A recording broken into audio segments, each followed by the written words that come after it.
i vår iver att lära oss mer och i våran jakt på ökad kunskap och så här på Human Gardening så träffar vi en massa spännande personer. Och vi går på föreläsningar, vi går på utbildningar, vi gör allt för att höja vår egen kompetens och så. Men ibland så träffar vi spännande människor som kan och som vi har beröringspunkter med, men som kanske inte direkt vi kan applicera i behandlingen eller så, men ändå som är spännande att lyssna på. Och vi har ju en del av programmet, eller våra program, det är ju att vi tittar på sjukdomen som en femfaldig sjukdom, eller att det är 5 områden som påverkas av sjukdomen. Och det är att den är fysisk, att den är mental, alltså tankemässig och kognitiv, och att den är känslomässig, emotionell, och att den är en social sjukdom som påverkar våra relationer bland annat och så. Och att det är en andlig, etisk, moralisk sjukdom som handlar om egenvärdet och hur vi ser på oss själva och världen och så. Och när jag träffade Janesh Vaidya och lyssnade på hans föreläsning så pratade han utifrån ungefär samma områden fast från ett helt annat perspektiv. Och där handlar om kost och det handlar om andra saker. Och han är ju ayurvediker och han driver ett ayurvediskt center i Kerala i Indien. Men samtidigt så pratar han om den inre tomheten som många upplever här i västvärlden. Och han säger att han har ett uppdrag, det är att hjälpa världens, egentligen som man säger, lyckligaste folk att hitta påfyllning på alla parametrar. Ungefär så menar han på. Och jag gjorde en intervju med Janesh som jag gärna vill dela med er. För han är intressant, även om inte vi ställer oss bakom hans metoder och så, utan vi jobbar ju på ett annat sätt. Men ändå så fanns det beröringspunkter och likheter i att titta på hela människan och så. Och jag hoppas verkligen att ni får någonting ut av det här. Hello, this is Mikael Lund. I have a rehab, as you know, Human Gardening. And I met Janesh Vaidya Saturday and listened to his lecture. And I got so intrigued that I wanted to meet him. And I'm so fortunate that you said yes. I'm happy about that, really, really. Thank you. I know you're from the south of India, Kerala. Yes, that's right. Yes, it's one of my dreams to go down there. You are welcome. Yes, I never visited yet. But actually I've been on my way for like 10 years. And now I had a chance to meet you. So I know you have a center as well. Yes, I have an Ayurveda retreat center. Yes, there are yes. around more than 100 people from Sweden visiting every year to do their cleansing and rejuvenation therapy, Ayurveda treatments. Yeah. Yes. Okay, nice. So would you like to tell us a little about yourself? And you're an author as well, I know. Yes, I'm trying to be an author. That's what I can say. I'm not a writer, I'm a translator of my own feelings. That's what I can say. Because before I wrote my first book, that's many people ask me why this book is like this. It's like a mixture of poems and mixture of. So I said I never read a novel in my whole life until I wrote my book. So what I have written, it was just feelings translating into words. So I'm still trying to learn how to write a book, but I have written around 5 books now, and always published in Sweden first, and I have done around several hundred lectures in Sweden from north to south. Every year I'm coming to Sweden for the last 15 years. And I have met thousands of people with different issues, like we discussed addiction, alcoholism, and gambling issues, and relationship issues, professional difficulty they're having, and physical problems, symptoms, mental issues. So many issues people are struggling with. I have met people in Stockholm. I have a clinic in Stockholm. So, but most of the things I done it in Sweden. So many people ask me why Sweden. So I say I have a mission. I came up. It's not an accident. I came up with a mission from my grandma. Yes. She left me when I was very small. Maybe you have read in my book, first book, Idiyata Sister Ranganet. I wrote a lot about her because she is my backbone actually, and she is my star, and I am looking at and her mission. So that mission was actually make this planet a better place for everyone to live. So we have to first take away our suffering and struggling and punishment, criticism, judging. This is all we need, and we need to clean ourselves. Then only we can make it. So I have to choose a country. Then if I choose India, it will take 1,000 years because you know that it is like a lot of issues we have. We have religious issues, political issues, economical issues, poverty, terrorism. So I have to choose a country I can work practically, I can fulfill before I leave this planet too. So Sweden, when I looked at it, you have everything best, but something you needed to have the tools. So I thought if I work few years here, I can make it. When I leave this planet, I can show that, to point out, oh look at Sweden. This is the country I worked my life, and I made the. So my mission made is the difference. Yes, made the difference. Yes. So of course, maybe I'm a little greedy, but I want to tell that Sweden is the most healthy and happy country in the world, and I'm working on it, and that is why I'm here. And that's this year I'm doing 35 lectures. I start from Kirana. Now I finished 25 lectures. I have done 10 more lectures now left. That's why you met me one of the lectures. Yes. In the Malmö. Yes, energize your life. Yes. Yeah, energize your life. Yeah. Yeah, and when we talk about energizing your life, you mentioned a couple of things that I really could relate to and resonate with. Is that the identification of what is me, or what is you, and deep down we all are energy, and that we identify ourselves with our emotions and thoughts and behaviors and what we do, and we are mom and dad or whatever. And you said to the audience, if you are not all that, what are you then? And that, yes, it's the way we also work in a way when we work in our treatment center. And the spiritual part is so essential for recovery. Yes. So would you like to share a little about that? Yeah, it is because I heard that because from my grandma I heard that, like my grandfather, he was a great Vaidya, traditional Ayurveda practitioner. We were taking care of the health of the people in the village. So our people, if they get a sickness in the physical or mental or any issues, they come to my house to treat it. That was the way it was working, everything. Yeah. Okay. And then he was asking a question, very strange question for many people when you hear it. It's why you got sick? Yes. That means like you have to answer. That means we born with the health and happiness. So if you got sick, there is a reason behind it. So it is our responsibility to have. So your happiness is your birthright and health is your choice. That was the concept actually hit me first. Okay, that was the reason I asked this question to my clients also. And in another way, I ask that because people are thinking they are something else than they are. For example, I ask a question, who are you? Who are you means like many people think they are their name.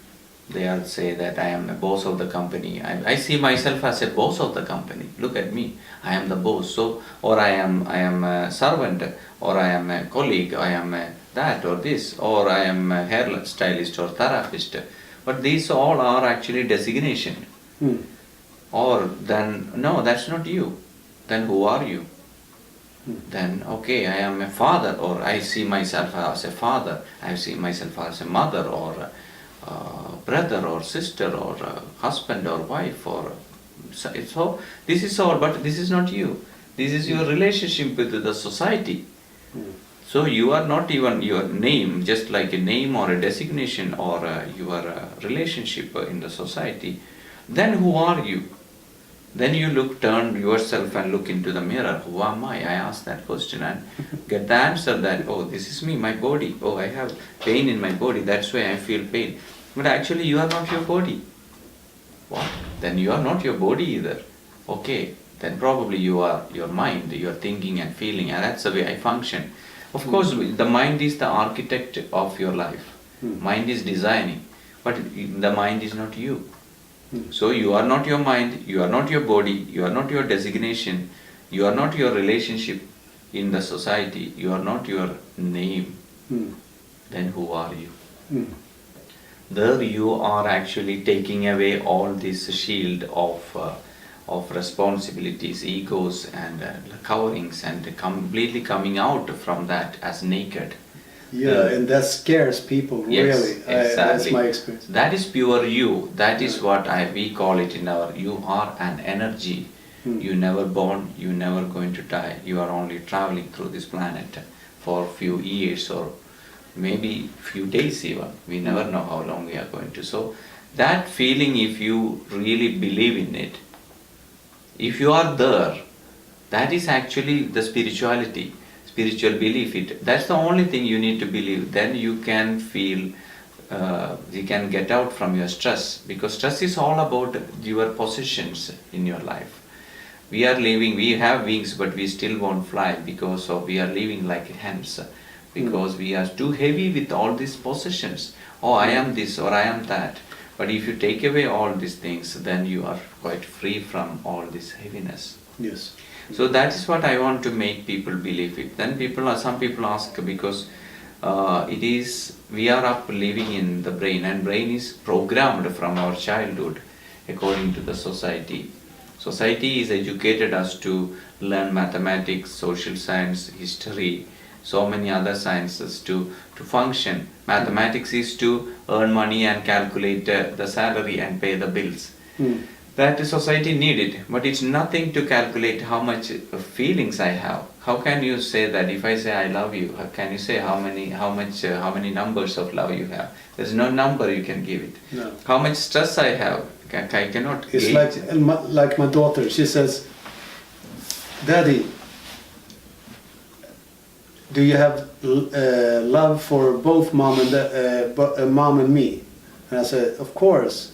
Love is infinite. It's love. You can't measure it in that sense. And in a way, I have one love for you and one love for mom. So it's not the same love even." Exactly. Exactly. So that is why it is important to. There is no mathematics, there is no science can answer that questions. But still, there is stress existing, there is love existing, there is anxiety existing, there is depression existing. But we cannot measure it. So a lot of the things our brain is programmed, and even when I am talking to you or when the people are talking our conversation, we are actually listening with the brain. That is why it's very hard to swallow down. But I say that I am talking from the heart, and if you want to listen to me, you have to listen with your heart. Then only it will be some logic in it. Otherwise it will be just like, oh, what is this mumbo jumbo stuff?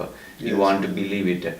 But I say that, isn't it just better to believe in something mumbo jumbo and feeling happy all the time, rather than believing in the rocket science and feeling stressed and anxious and depressed? Isn't it better? So believe it. Believing is most important, because living is believing in life. Yes. That is the most important. Yes. So when the spiritual part of our program is so essential that you believe in something. Just the what do you call the principle of believing is important, because then you can get out of yourself. It's not only you, and that relieves a lot of stress for our patients. That there are forces for good, because they have been living so destructively before. Yes. Do you understand what I mean? Yes, I do. Yeah. I think if you just believe in you are your body, you get all this pain in the body, because you are going to focus more in the body. So your focus is going that, and you are getting smaller and smaller, because your body is nothing compared to who you are. You are much more bigger, much more powerful, much more valuable, much more beautiful, much more eternal. So you are not just a piece of flesh. That is what we are believing it. Then you get all this pain and you stuck your brain, your everything will be filled with that pain. But if you believe in you are your mind, you will be an addict of your mind, because mind has already have some addictions, some pollutions. Why, for example, why we are using some people using alcohol, why some people has to take a cigarette all the time, because it's an addiction. So it is like constantly something is programmed it, you have to take it, it has to take it, and body is just like a reason for it. So through the body it is taking, but actually the addiction is getting in the mind, not in the body. Yeah. So it is like mind. We call it mental obsession and compulsion. Exactly. Yes, it is the same with all the bad stuff. If it is any food, sugar is we consider as white poison in Ayurveda. Yay. Yes. I believe the same. Yeah, actually. because sugar, if you take it like constantly, there is mind will search for sugar. Why sugar is psychologically there is a connection with every taste. Sugar is love, pure love. So they say that if you miss love in your life, you search for love from something. So if you put a piece of sugar, you get it. Mind is actually cheating you. You get the love. Yeah. So that is why sugar is one of the best selling in the world. Yeah. So everything you want to sell it, you add sugar. So unfortunately, our market is filled with the sugar because it is a capitalistic country and we need it to sell, and that is all about selling and success and marketing. Yeah. So we are using sugar. It's not because of it is healthy. Actually, it is unhealthy. It is because of it is selling. Yeah. So that's why when I eat sugar, I do that sometimes. I'm not totally clean from sugar. Sometimes when I eat sugar, like ice cream or so, my hands swell up. I get stiff. So then this is dangerous stuff, and my head goes on the inside when I eat like 2 days, 2 ice creams. For me, that's enough today, because I've been clean from sugar in periods. Like years, and my wife, she's clean from sugar 5 years now. She doesn't eat it because she get intoxicated by it. It's like a drug, actually. It's like there are a lot of things. It is like, for example, like for me, I don't need to see a doctor, or I never had any kind of like touch wood. Like I just feel like I'm lucky to born like a Vaidya, because I had luckily not even a single hole in my teeth, because I hardly ever use sugar. Because I cannot eat. If somebody is putting up a cup of ice cream, I cannot eat it because it's too much sweet for me. But I can take a sweet, but sugar is like sweet is important taste for the body, because sweet is building up the tissues. But that sweet is not concentrated. You should take it directly from the nature. Yes, for example, like a fruit. Yes, that is a sweet, we need it. But when it is concentrated, that is what it is dangerous. So sweet taste is good, but when it is concentrated, anything concentrated, that is like body cannot measure it how much it is you have to take it. So that directly goes to the liver. So it's the same thing with the wine. Why wine is getting so much bad for the liver? Because it is too much sweet in it, and sweet and sour combination is very bad for it, for the body. So the chemistry is also very important when you take it, and it is like the addiction. So every addiction is we say it like I am not using any animal products. Animals, like I don't think people like meat. Why people are eating meat, that is also an addiction, a kind of addiction. But it is step by step. We take one by one, avoid. If you want to clean everything, you have to clean all the addiction. And to be an energy. If you are an energy, what you eat is also an energy. Yes. So you take only good energy. Put it into good energy and feel it. You can feel much better. I changed my morning diets. So now I take, about green superfoods, with a lot of chlorophyll. So it's like I mix it in water. It doesn't taste beautifully good, but I do it anyway because I'm energized, and I eat coconut oil as well, and I get energized up to 1 o'clock. And people ask me, "You're 57. How can you go that fast? How can you have that stamina?" And I know it's because of that, because I changed that like I don't know, 8 years ago. I was healthy before, but now I'm more super healthy. So I can see the difference in the energy in my body, and also what I radiate. Because you were talking about the energy and also contribution and a little bit about that. And when you get in contact with your energy or your soul, we were talking about that also in your lecture, you have to give, and instantly in a way you want to do good for everybody and for the world, even when you have the energy to do that. And I perceive you as one of those persons that are out with your essence over here, everywhere. Did I interpret you right from, or did I, from your lecture, that you just want to contribute after a while or give? I think it is giving is receiving. In life, yes, of course. So what you want to do it, like if you have a problem in your life, many people are thinking about how can I get rid of the problem? What shall I do? Many people, how will I do it? How will I get out? I, everywhere I. Forget about the lives on the planet. Then you don't get time to think about your worries.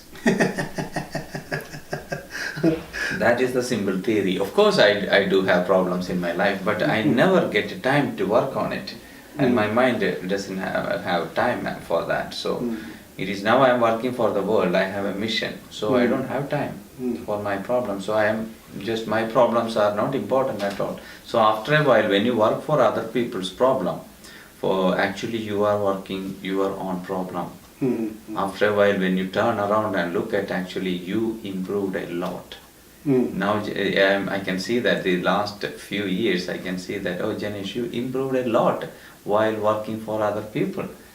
Actually, but if I was going to work for me, my own therapy would feel well, I wouldn't have improved this much, because I wouldn't have met this much people in the world. No, that's right. So it's important. For example, you are working for other people, but you are not realizing that you are improving a lot during these years. Yes. But actually that's what happened.